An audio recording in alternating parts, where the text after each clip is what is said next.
மே 17 இயக்கம் சரியாக ஒரு வருஷத்துக்கு முன்னாடி 2016 மார்ச் மாசத்துல கிட்டத்தட்ட இதே தேதியில இந்திய அரசு ரேஷன் கடைகளை மூட போகிறதுங்கிற தகவலை நாங்கள் வெளியிட்டு இருந்தோம். இது எந்த ஊடகமும் இந்த செய்தியை வெளியிடல. ஆனா சமூக வலைதளங்கள் மிகப்பெரிய அளவுக்கு பரவுச்சு. இந்த செய்தி பரவனதை அடுத்து இந்தியாவினுடைய அமைச்சர் நிர்மலா சீதாராமன் அவர்கள் மே 17 இயக்கம் சொன்னது உண்மை இல்லைன்னு ஒரு அறிக்கை வெளியிட்டு இருந்தாங்க. அந்த செய்தி எல்லா ஊடகத்திலும் வெளிவந்திருந்தது. இந்த நிர்மலா சீதாராமன் கொடுத்த பதில் அறிக்கையில அவர் சொல்லாமல் விட்ட அந்த நுண்ணிய தகவலை எல்லாம் தொகுத்து மே 17 மறுப்பு அறிக்கை வெளியிட்டு இருந்தோம். நிர்மலா சீதாராமன் அவர்களுக்கு இந்த அறிக்கை ஊடகத்தில் நாங்கள் கொடுத்த பொழுது எந்த ஊடகமும் பிரசுரிக்கவில்லை. ஆனா இப்படிப்பட்ட ஒரு சூழல்ல இப்பொழுது ரேஷன் கடைகளில் பொருட்கள் தட்டுப்பாடு அப்படிங்கிற ஒரு செய்தி தொடர்ச்சியா நம்ம பார்க்கிறோம். தமிழ்நாடு மட்டுமல்லாமல் தென்னிந்திய மாநிலங்களில் ஒரு சில மாநிலங்கள்ல இந்த மாதிரி ரேஷன் கடைகள் பொருள் தட்டுப்பாடு என்பது வந்திருக்குது. இப்ப இது ரெண்டையுமே தொகுத்து பார்த்தோம் என்றால் மே 17 அன்று சொன்னது உண்மை என்கின்றதுதான் இப்பொழுது அம்பலமாகி இருக்கிறது. இந்த ஒரு வருட காலத்துல இந்திய அரசு, மோடி அரசு என்னென்னலாம் ஒப்பந்தம் போட்டாங்க, என்னென்னலாம் பொய் சொன்னாங்க அப்படிங்கறதெல்லாம் நாங்க தொகுத்து உங்களுக்கு சொல்லணும்னு விரும்புறோம். இந்த ரேஷன் கடைகளை முடக்கப்படுறது அப்படிங்கிற இந்த முடிவுக்கு பின்னாடி இருக்கக்கூடிய அந்த அமைப்பினுடைய தலைமை அலுவலகத்துல தான், அதோட வாசல்ல தான் நாங்கள் நின்று பேசிக் கொண்டிருக்கின்றோம். அதாவது இந்திய அரசு உலக வர்த்தக கழகத்தில் நாங்கள் ரேஷன் கடைகளை மூட போறோம், அந்த மானியங்களை நிறுத்த போகிறோம் என்ற ஒரு முடிவை சொல்லியிருந்தாங்க, ஒப்பந்தத்தை போட்டிருந்தார்கள்.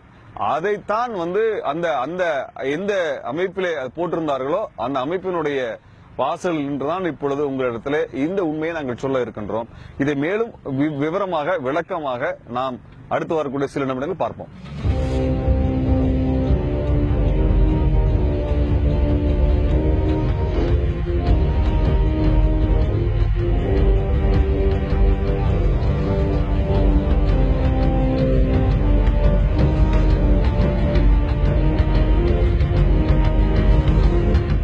நம்ம இந்த ஒப்பந்தம் என்னங்கிறது தெரிஞ்சுக்க வேண்டிய அவசியம் இருக்கு. இப்ப நம்மளுடைய ஒட்டுமொத்த தலைவிதியையும் இந்திய அரசு எழுதி இந்த நிறுவனத்துல ஒப்படைச்சிருக்கிறாங்க, இந்த அமைப்பு கிட்ட ஒப்படைச்சிருக்கிறாங்க.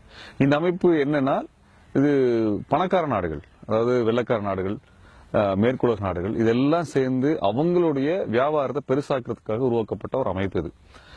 உலக வர்த்தக கழகம்னு சொல்றாங்க. அதாவது என்ன, உலகம் முழுக்க நாங்க வர்த்தகம் பண்ணணும், எல்லா இடத்துக்கும் நாங்க பிசினஸ் பண்ணணும், அதுக்கு உங்க சந்தைகள்லாம் திறந்து விடுங்க அப்படின்னு சொல்லியிருக்கிறாங்க. அப்போ என்னன்னா, அவங்க ஏற்கனவே அவங்களுடைய நாட்டுல வித்தது மட்டுமே பத்தாது, உலகத்தில் இருக்கக்கூடிய எல்லா நாடுகளும் நாங்க வியாபாரம் பண்ணி சம்பாதிக்கணுங்கிறதுக்காக உருவாக்கப்பட்ட அந்த அமைப்பு. அப்போ அவங்க என்ன பண்ணாங்கன்னா, உலகத்துல ஒரு வியாபாரத்துல ரொம்ப முக்கியமான விஷயம் எதுனா, ஒரு மனுஷனுக்கு தேவையான உணவும் அவனுக்கு தேவையான உடையும், இது ரெண்டு தான் ரொம்ப ரொம்ப முக்கியமான ஒரு விஷயம். அது இப்ப இதுல என்ன நடந்ததுன்னா, ஒரு உணவுங்கிறது அன்றாட தேவையா இருக்கு, உடைங்கிறது கூட ஒரு குறிப்பிட்ட கால அளவுக்கு ஒரு முறை உடை வாங்கிக்கலாம். ஆனா உணவுங்கிறது தினந்தோறும் தேவைப்படக்கூடிய ஒரு விஷயமா இருக்கு. அந்த உணவை ஒரு தன்னுடைய சந்தையா மாத்தணுங்கிறதுல வளர்ந்த நாடுகளுக்கு தேவையா இருக்கு. ஏன்னா அப்பதான் பெரிய அளவுக்கு பணத்தை சம்பாதிக்க முடியும். அதுல அவங்க என்ன சொல்றாங்கன்னா, இப்ப ஒவ்வொரு வளர்ந்த நாடுகள் வளர்ச்சி அடைந்த நாடுகள், ஏழை நாடுகள், இதான் 3 படிநிலையா உலகம் இருக்குது. அப்போ இந்த வளர்ச்சி அடைந்து கொண்டிருக்கக்கூடிய நாடுகள், இப்ப ஏழை நாடுகள், இவங்க கிட்ட இருக்கக்கூடிய ஒரு கட்டமைப்பு என்னன்னா, விவசாயிகளுக்கு மானியம் தருவாங்க. அதனால விவசாயம் பண்ண முடியும். அவன் கஷ்டப்பட்டு உழைச்ச பொருளை கொண்டு போய் அவனால விற்க முடியாது. அதனால அவங்க கிட்ட வாங்கி அரசாங்கம் குறிப்பிட்ட விலை நிர்ணயம் பண்ணி வாங்கிக்கும். அப்ப அந்த வாங்கின பொருளை அரசாங்கம் பாதுகாத்து வச்சுக்கும், சேமிப்பு கிடங்களை வச்சுக்கும். அப்புறம் சேமிப்பு கிடங்களை வச்சுக்கிட்டத இந்த அரசு இந்த மலிவு விலையில அல்ல சலுகை விலையில ஏழை எளிய மக்கள் எல்லாத்துக்கும் சாப்பாடு கிடைக்கிற மாதிரி ஒரு ரேஷன் கடைன்னு சொல்லக்கூடிய இந்த முறைகள் மூலமாக விநியோகம் பண்ணுவாங்க. இதனால என்ன ஆகும்னா, விவசாயிகள் ஒரு பக்கம் தங்க விவசாயத்தில் இருக்க முடியுது, இன்னொரு புறத்துல அந்த அடிப்படை உணவு தானியத்தினுடைய விலையை பெரிய கம்பெனிகள் வேற யாரும் கைப்பற்றாம கட்டுப்படுத்த முடியுது. இன்னொரு புறத்துல ஏழை எளிய மக்கள், உழைக்கிற மக்கள், அவங்களுக்கான ஒரு உணவு, அவங்க உழைப்பதற்கு தேவையான உணவும் ஆற்றலும் சக்தியும் அதுல கிடைச்சிருது. அப்ப இந்த சமநிலை எப்பவுமே ரொம்ப முக்கியம் ஒரு நாடு வளர்வதற்கு. இது மட்டும் இல்லாம என்னன்னா, இப்ப வெளியில இருந்து ஒரு நாட்டுல இருந்து இறக்குமதி பண்ணலாம் அப்படின்னா, இப்ப நம்ம ஊர்ல அரிசி ஒரு 20-25 கிலோ, ஒரு 25 ரூபா ஒரு கிலோ அப்படின்னு இருக்கக்கூடிய இடத்துல வெளிநாட்டுல இருந்து ஒரு 10 ரூபாய்க்கு கொண்டாந்து அரிசியை கொண்டாந்து போட்டாங்கன்னா நம்ம என்ன பண்ணுவோம், எங்க விலை கம்மியா இருக்கும் அங்கே போய் வாங்குவோம். அப்ப என்ன ஆகும், இங்க இருக்க விவசாயிக்கு அரிசி வந்து வியாபாரம் பண்ண முடியாது. அப்ப அங்கிருந்து கொண்டாந்து இறக்குமதி பண்ணி வியாபாரம் பண்ணக்கூடிய கம்பெனிக்கு வந்து மிகப்பெரிய லாபம் வந்துடும். இதுல மிகப்பெரிய கம்பெனிகள் வந்து பெரிய அளவுக்கு பணம் சம்பாதிப்பாங்க. ஆனா இங்க இருக்கக்கூடிய வியாபாரிகளுக்கு பெரிய அளவுக்கு பணம் இல்லாம போயிடும். அப்ப விவசாயிகள் நொடிஞ்சு போயிருவாங்க. இன்னொரு பொருள் ஏழை எளிய மக்களுக்கு வந்து சாப்பாடு கிடைக்காம போகக்கூடிய ஒரு சூழலும் வந்துடும். அப்ப இப்படியான ஒரு சூழல்லாம் தடுப்பதற்காக என்ன பண்ணாங்கன்னா, வெளிநாடு இப்ப சந்தை நம்ம ஊர்ல இருக்கிறத விட வெளிநாட்டுல இருந்து ஒரு பொருளை கொண்டாந்து இறக்குமதி பண்றேன்னா அந்த பொருள் இந்த பொருளினுடைய விலையை விட அதிகமா இருந்தாதான் அப்ப மக்கள் வந்து அங்க போய் வாங்க மாட்டாங்க அப்படிங்கிற ஒரு கட்டுப்பாடுகள்லாம் உண்டு. அதனாலதான் நம்ம ஊர்ல நம்ம ஊர் விவசாயம், நம்ம ஊர் வியாபாரம், நம்ம ஊருடைய உற்பத்தி எல்லாமே வந்து பாதுகாப்பானதாக இருக்கு. இது நம்ம ஊர்ல மட்டும் கிடையாதுங்க, உலகத்துல எல்லா இடத்துலயும் இருக்குது. அப்படிதான் உள்ளூர்ல இருக்கக்கூடிய நெசவாளர்கள், விவசாயிகள், உற்பத்தி செய்யக்கூடிய சிறு சிறு தொழில்கள் நடத்தக்கூடியவங்க, வியாபாரம் பண்ணக்கூடியவங்க, இவங்களெல்லாம் பாதுகாக்க முடியும். இந்த முறைதான் இந்த நாடுகள் இன்னைக்கு வரைக்கும் பஞ்சத்திலையும் பட்டினியிலும் சாகாம பாதுகாக்கக்கூடிய முறை. இதுக்குதான் ஒரு நாட்டினுடைய அத்தனை பட்ஜெட்டும் வந்து நடக்கக்கூடிய விஷயம், திட்டங்கள் நடக்கக்கூடிய விஷயமா இருக்குது.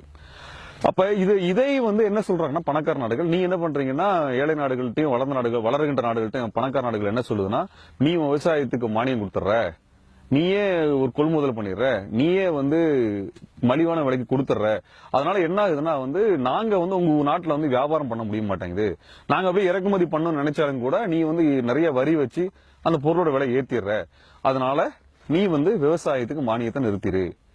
அதே போல விவசாயிகிட்ட இருந்து பொருளை நீ வந்து நெல்லு, கோதுமை, இந்த தானியத்தெல்லாம் வந்து கொள்முதல் பண்ணாத, ஒரு குறிப்பிட்ட விளைச்சி கொள்முதல் பண்ணாத. அப்புறம் இந்த விளைபொருளை வாங்கி நீயே சேமிப்பு கிடங்குல வச்சுக்காத. இப்ப நம்ம ஊர்ல எல்லாம் பாத்தீங்கன்னா ஃபுட் கார்பரேஷன் இந்தியாவில் பெரிய பெரிய கிடங்கு இருக்கும். இந்த கிடங்குல நீ வந்து வச்சுக்க கூடாது.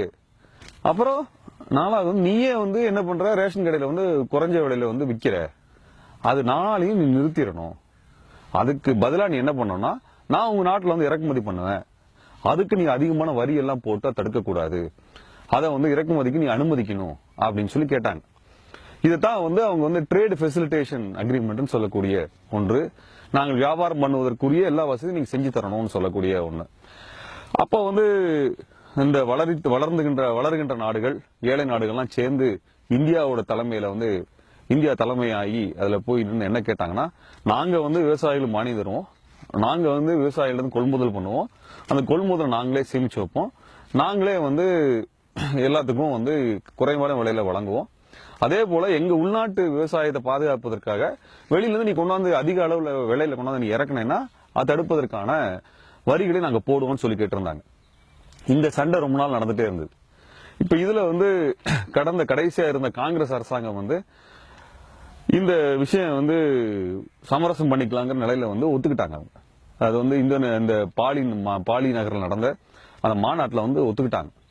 அதுக்கடுத்து உடனடியாக மோடி அரசு வந்துச்சு. மோடி அரசு வந்த உடனே அவங்க வந்து 2014 ஆகஸ்ட் மாசம் 5ஆம் தேதி நிர்மலா சீதாராமன் அவர்கள் பாராளுமன்றம் என்ன சொன்னாங்கன்னா, இப்படிப்பட்ட ஒரு மோசமான ஒப்பந்தத்தினால உள்நாட்டு இதெல்லாம் வந்து கெட்டு போயிடும், அதனால வந்து நீங்க இந்த ட்ரேட் ஃபெசிலிட்டேஷன் அக்ரிமெண்ட்டை ஒத்துக்கணும்னா எங்களுடைய இந்த கொள்முதல் மானியம், இந்த ரேஷன் கடைகளை பாதுகாக்கிறது, இதெல்லாம் வந்து நீ உத்தரவாதம் கொடுத்தாதான் நான் உலக வர்த்தக கழகத்துல நீ சொல்றதுக்கு நான் ஒப்புதல் கொடுப்பேன்னு சொல்லி கேட்டோம். அது இல்லாம நாங்க பண்ண மாட்டோம்னு சொல்லி ரொம்ப வீரவசனமா பேசினாங்க. இது எல்லா நாடுகளும் ரொம்ப சந்தோஷமா வந்து வரவேற்றாங்க. இப்படிப்பட்ட ஒரு சூழல் இருந்துச்சு. இது வந்து நடந்தது 2014 ஆகஸ்ட் மாசம். அதுக்கு அடுத்து செப்டம்பர் மாசம் நடுவுல வந்து மோடி அவர்கள் அமெரிக்காவுக்கு போனாரு. அங்க வந்து அவர் ஒபாமா பார்த்து பேசினாரு. அதற்கு பிறகு என்ன ஆச்சுன்னு தெரியல. அதற்கு அடுத்து 2வது மாசம் நவம்பர் மாசம் 2014 அதாவது நிர்மலா சீதாராமன் அவர்கள் பேசி ஒரு 3-4 மாசத்துல என்ன ஒப்பந்தத்தெல்லாம் போட மாட்டேன்னு சொன்னாங்களோ அந்த ட்ரேட் ஃபெசிலிட்டேஷன் அக்ரிமெண்ட் சொல்லக்கூடிய அந்த வர்த்தக வாய்ப்புகளுக்கு கொடுக்கக்கூடிய அந்த ஒப்பந்தங்கள் எல்லாம் நாங்க ஏற்றுக்கொள்றோம்னு சொல்லி இந்தியா சொல்லிட்டு வந்துருச்சு. இதைத்தான் நாங்க வந்து சொல்லியிருந்தோம், இந்திய அரசு இதெல்லாம் ஒத்துக்குச்சு அப்படின்னு சொல்லி. உடனே நிர்மலா சீதாராமன் மறுத்திருந்தாங்க, இல்ல நாங்க வந்து வெறுமனெல்லாம் ஒத்துக்கல, நாங்க வந்து எங்களுக்கு வந்து உணவை பாதுகாக்கக்கூடிய அந்த விஷயங்களை விட்டு தர மாட்டோம்லாம் சொல்லியிருந்தாங்க அப்படின்னு. ஆனா உண்மையா என்ன நடந்தது அப்படின்னா, இங்க உலக வர்த்தக கழகத்தினுடைய ஆவணங்கள், அறிக்கைகள், அவங்க வெளியிட்ட கட்டுரைகள் இதெல்லாம் எடுத்து படிச்சு பார்த்தப்ப என்ன தெரிஞ்சது அப்படின்னா, அமெரிக்காவிட்டையும் மேற்கு உலகத்திட்டையும் வந்து இந்த இந்தியாவும் ஒரு 100 நாடுகளும் சேர்ந்து என்ன கேட்டிருந்தாங்கன்னா, உன்னோட ஒப்பந்தத்தெல்லாம் ஒத்துக்கணும்னா எங்க மானியத்தையும் நாங்க ரேஷன் கடைகளை மூடாம இருக்கிறதையும் உணவை சேமிச்சு வைக்கிறதுக்கும் இதை வந்து எங்களுக்கான உரிமை, அதை வந்து நீ வந்து ஒத்துக்கிட்டா தான் உங்க கூட நான் வியாபாரம் பண்றதுக்கு வருவோம்னு சொல்லியிருந்தாங்க. ஆனா இப்ப என்ன ஆச்சுன்னா என் உரிமைகளை பத்தி எல்லாம் எதுவுமே பேசாம சரி உங்ககிட்ட நான் வியாபாரம் பண்றோங்கிறத நேரடியா ஒத்துக்கிட்டு வந்துட்டாங்க. அப்ப எவ்வளவு வேணா இறக்குமதி பண்ணக்கூடிய ஒரு ஏற்பாடு என்பது நடந்து முடிஞ்சிருச்சு. அப்ப என்னங்க ஆச்சு, நீங்க உணவெல்லாம் கொள்முதல் பண்றதெல்லாம் பத்தி என்னங்க ஆச்சுன்னா இல்ல அதெல்லாம் பேசி தீர்த்துக்கலாம்னு சொல்லிட்டாங்க. அது 2016-17 வந்து பேசிக்கலாம்னு சொல்லி முடிவு பண்ணலாம்னு சொல்லிட்டாங்க அப்படின்னு நிர்மலா சீதாராமன் சொல்லியிருந்தாங்க. அப்ப இவங்க கையில எது பிடிப்பு இருந்துச்சோ அதை விட்டு கொடுத்துட்டாங்க முதல்லயே. அவன் என்ன சொன்னா நீ என் சந்தைக்கெல்லாம் வந்து வியாபாரம் பண்ணணும்னா நான் சொல்ற கட்டுப்பாடெல்லாம் நீ ஏத்துக்கணும்னு சொல்லியிருந்தாங்க. இப்ப என்ன என் சந்தைக்கெல்லாம் வரலாம்னு ஒப்பந்தம் போட்டு எழுதி கொடுத்தாச்சு. இனி அவன் இவங்க சொல்லக்கூடிய கட்டுப்பாடுகள்லாம் ஏத்துக்க மாட்டான். அதான் நடந்தது. இது 2014 நடந்துச்சுங்களா. அடுத்து 2015 டிசம்பர் மாசம் வந்து இது சரிப்பா நீங்க சொன்னதெல்லாம் நம்ம வந்து உட்காந்து பேசுவோம் சொன்னோமே அப்படின்னு சொல்லி நைரோபியில வந்து உட்காந்து பேசினாங்க.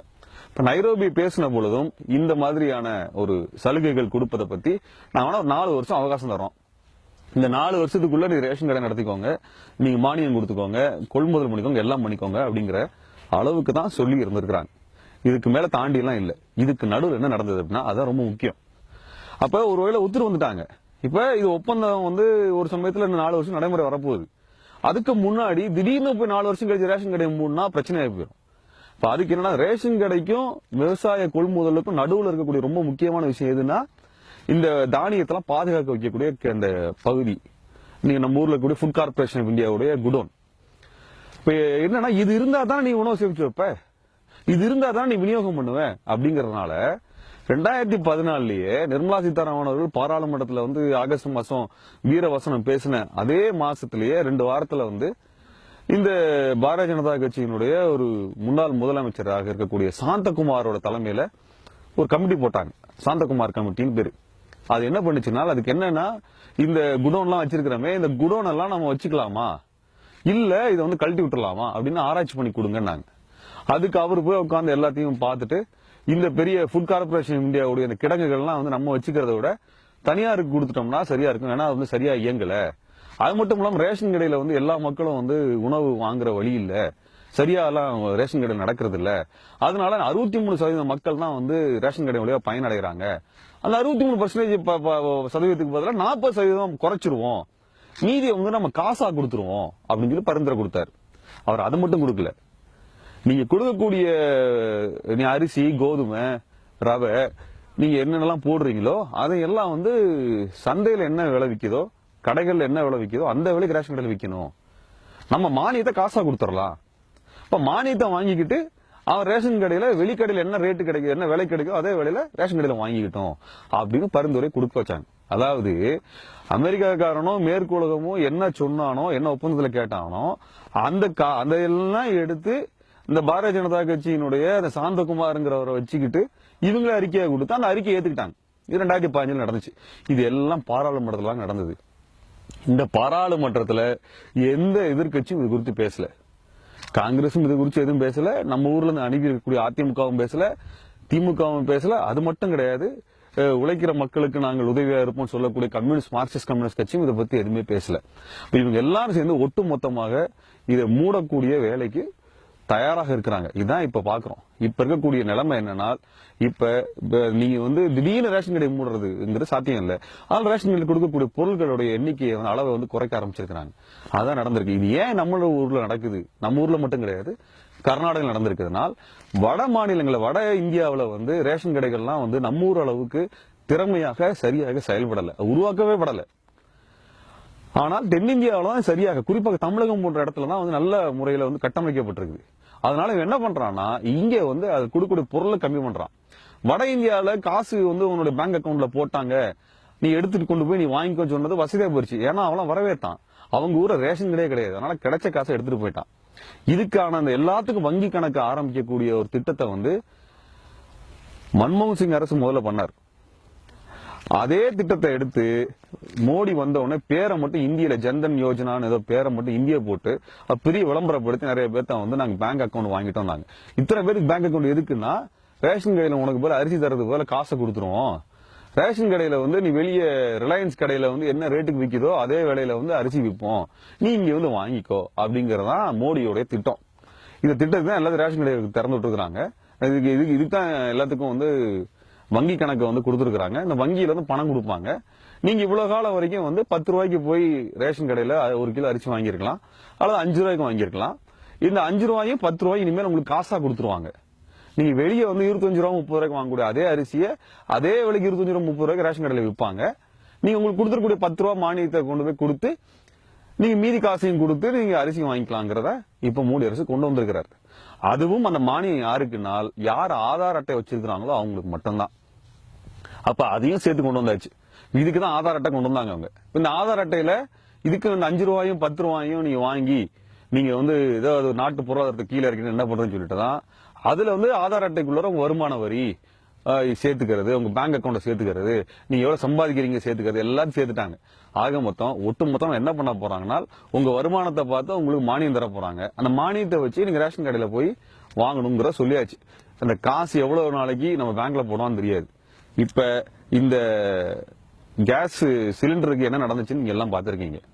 அந்த கேஸ் சிலிண்டருக்கு நடந்த கதை தான் நாளைக்கு ரேஷன் கடைக்கு நடக்க போகுது. இதுல இன்னொரு முக்கியமான விஷயம் என்னன்னா இதுல விவசாயிகளுக்கு மிகப்பெரிய அளவுக்கு அழிய போறாங்க. விவசாய மானியத்தை நிறுத்த போறான். இதுல 2017 வந்து பருத்திக்கான ஏற்றுமதி மானியத்தை நிறுத்துறாங்க. இப்ப நம்மளுடைய மிகப்பெரிய அளவுக்கான ஒரு வணிக பொருளாக இருக்கக்கூடிய பருத்தி ஏற்றுமதிக்கு அந்த மானியத்தை நிறுத்தினாங்கன்னா இங்க இருக்கக்கூடிய பருத்தி போடக்கூடிய விவசாயிகளுக்கு மிகப்பெரிய பாதிப்பது. இதெல்லாம் இந்த அமைப்பிடம் வந்து இந்திய அரசு கையெழுத்து போட்டு ஒரு அடிமை சாசனம் போட்டு கொண்டு வந்து உட்கார்ந்து இருக்கிறாங்க. இதை நடைமுறைப்படுத்துறதுக்கு தான் மோடி அரசை வந்து மேற்குலகம் ஆதரிக்குது, வளர்த்தெடுக்குது. மோடி அரசு அடுத்த 10 வருஷத்துக்கு வச்சுக்கிட்டாதான் இவன் நம்ம ஊர்ல பூந்து கொள்ளையடிக்க முடியும். இப்ப என்ன ஆகும்னா நம்ம ஊர்ல இருக்க விவசாயி வந்து அரிசியை வந்து விற்க முடியாது. அப்படியே கொண்டாந்து வித்தாலும் அவரே கொண்டாந்து மூட்டை கீட்டையை போட்டு வித்தாருன்னா 1 கிலோ அரிசி 30 ரூபாய்க்கு போட வேண்டிய நிலைமை அவர் வருது அப்படின்னா அதை நம்ம வியாபாரி வாங்கி விற்க போறாரு, அதை நம்ம போய் வாங்க போறோம். இதான் நடக்க போகுது. ஆனால் இதோட ரொம்ப மோசமான விஷயம் என்னன்னா வெளிநாட்டுல இருக்க மேற்குலகம் வந்து அவன் எங்கெங்கயோ வந்து இந்த அரிசி கோதுமை எல்லாம் விளைவிக்கிறான், நிறைய மானியம் கொடுக்குறான். நல்லா பாத்துக்கோங்க. இந்த மானியம் விவசாய மானியம் நிறுத்துறது வந்து வளர்ந்து கொண்டிருக்கக்கூடிய நாடுகளுக்கும் ஏழை நாடுகளுக்கு கொடுக்கக்கூடிய விவசாயிகளுக்கு கொடுக்கக்கூடிய மானியம் தான் நிறுத்துவானே ஒழிய பெரிய பெரிய நாடுகள் பணக்கார நாடுகள் அவன் விவசாய மானியம் நிறுத்த போறது இல்ல. அதுவும் ஒப்பந்தத்தில் இருக்குது. அமெரிக்காக்காரன் விவசாய மானியம் கொடுப்பான், நம்ம ஊர்ல விவசாய மானியம் கொடுக்க கூடாது. அப்ப அவன் விவசாய மானியத்தை கொடுத்து குறைஞ்ச விலை வந்து இறக்குமதி பண்ண போறான். அவன் கொண்டாந்து இறக்குமதி பண்ணானா கோதுமையை வந்து 4 கிலோவோ 5 கிலோவோ 8 கிலோ 10 கிலோ கொண்டு இறக்குவான், 10 ரூபாய்க்கு கொண்டு இறக்குவான். ஆனா நம்ம ஊர்ல பண்ணி கொண்டு வந்தோம்னா அது 15 ரூபாய் 20 ரூபாய் 25 ரூபாய்க்கு தான் நம்ம உற்பத்தி பண்ண வேண்டிய செலவு வரும். அப்ப அவன் வந்து நம்மளோட கம்மியான விலைக்கு கொண்டு வந்து இங்க மிகப்பெரிய ரிலையன்ஸ் கடை, வால்மார்ட் கடை, மிகப்பெரிய கடைகளை கொண்டாந்து போட்டு அதுல விற்க போறான். அப்ப நம்ம எல்லாம் என்ன பண்ணுவோம், நம்ம அங்கதான் போய் வாங்க போறோம்.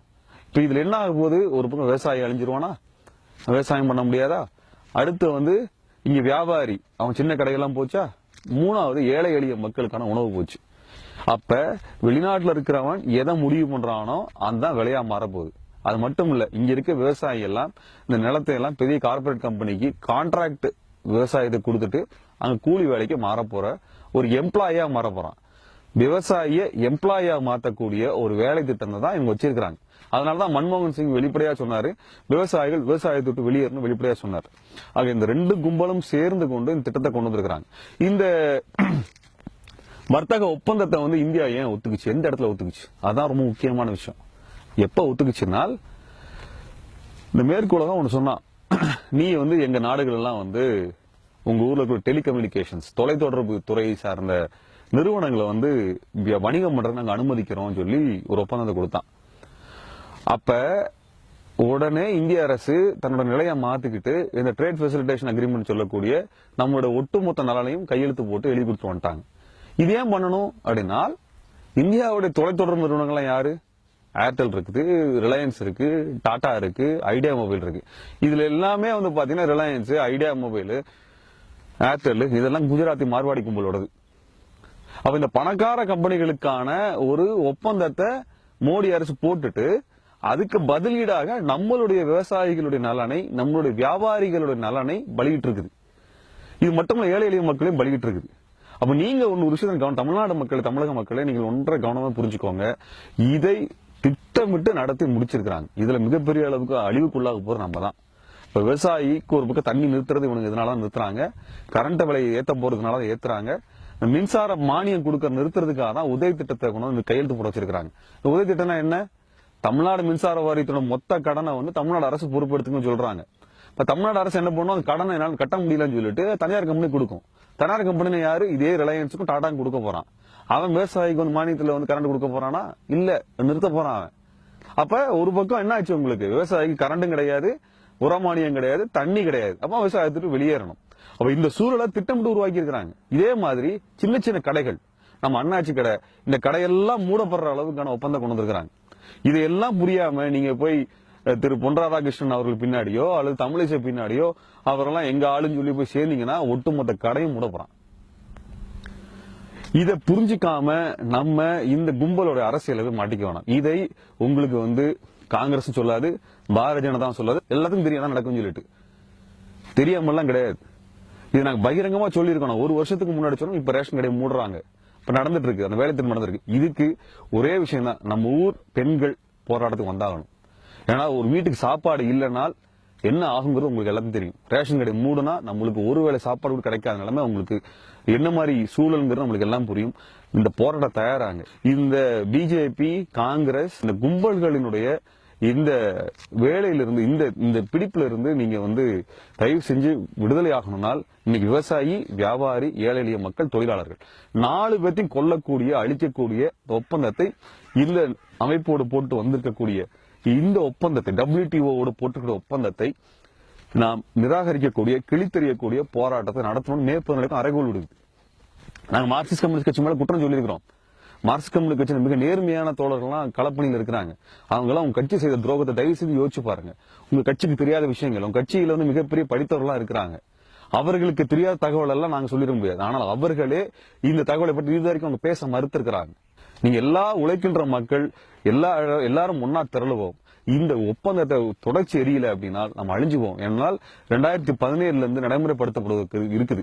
இது மட்டும் இல்ல, மீனவர் சார்ந்த ஒப்பந்தங்கள் இப்பொழுது நடந்துகிட்டு இருக்கு. இதே நாள் நான் பேசக்கூடிய இது 21ஆம் தேதி மார்ச் மாசம் 2017ஆம் தேதியிலே ஐநாவின் மனித கமிஷனுக்குள்ள இருக்கக்கூடிய ஒரு அரங்கில் உலக அளவிலான மீன்பிடி ஒப்பந்தங்கள் குறித்து, மீன்பிடித்தலுக்கான வரையறைகள் குறித்தான அனைத்து நாடுகளினுடைய கூட்டம் நடக்குது. அது உலக வர்த்தக அமைப்பினுடைய கூட்டம். அது ஐநாவும் உலக வர்த்தக கழகமும் காமன்வெல்த்தும் சேர்ந்து நடத்துறாங்க. அந்த ஒப்பந்த கூறுகளையும் பார்த்தோம். அதுலயும் இதே தான் சொல்றாங்க, மீனவர்களுக்கு கொடுக்கக்கூடிய மானியத்தை நிறுத்த வேண்டும் என்பதை குறித்து தான் பேசிட்டு இருக்கிறாங்க. அதே நாள்ல தான் இன்னைக்கு நின்று உங்க முன்னாடி நாங்க மே 17 பேசுகிறது. மே 17 தொடர்ச்சியாக மக்கள் பிரச்சனைகளுக்காகவும் உழைக்கின்ற மக்களுக்காகவும் உண்மை எந்த உலகத்தில் எந்த மூலையில இருந்தாலும் எடுத்துக்கொண்டு கொடுக்கும். அதுக்காக நிச்சயமா நாங்க போராடுவோம், போராடி கொண்டு இருக்கிறோம். நீங்க எங்க கூட கைகோர்த்துக்கோங்க, இயக்கத்துல வந்து இணையுங்க. நாம் இயக்கத்தை வலிமைப்படுத்தி ஒன்றாக அந்த போராட்டத்தை முன்னகர்த்தி கொள்ள வேண்டும். விவசாயிகள், வணிகர்கள், ஏழை எளிய மக்கள், தொழிலாளர்கள் எல்லாரும் கைகோர்ப்போம். மீனவர்கள் உட்பட அனைவரும் கைகோர்ப்போம். நம்முடைய இந்த பொருளாதார சுதந்திரத்தை உலக வர்த்தக கழகத்தின் மூலமாக பணக்கார நாடுகளுக்கு விற்று கொண்டிருக்கக்கூடிய இந்திய அரசு, மோடி அரசு, அதற்கு துணை நிற்கக்கூடிய காங்கிரஸ், இந்த கும்பல்களின் பிடியிலிருந்து நம்முடைய பொருளாதாரத்தை பாதுகாப்பதற்கு அணியமாகுங்கள் என்கின்ற இந்த முழக்கத்தை மே 17 இப்பொழுது உங்களிடத்தில் முன்வைக்கிறது. நிச்சயம் நாம் வெல்வோம்.